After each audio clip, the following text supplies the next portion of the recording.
Hello welcome cooking Sumita to my channel. আজ আমি এই রেসিপিটি করতে চলেছি। এখানে আমি 4-5টি ধুম্বা, 2টো ঝিঙে কেটে রেখেছি। গ্যাসে কড়া বসিয়ে পরিমাণ মতো সাদা তেল দিয়ে রাঁধুনি, তেজপাতা, শুকনো লঙ্কা ফোড়ন দিয়ে দিলাম। এখন ধুম্বাগুলি দিয়ে দেবো। স্বাদ অনুযায়ী লবণ দিয়ে দিব।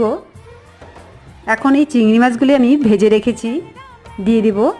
দিয়ে একটু নাড়াচাড়া করে সামান্য আদা বাটা দিয়ে 3-4 মিনিট ঢাকা দিয়ে দিব।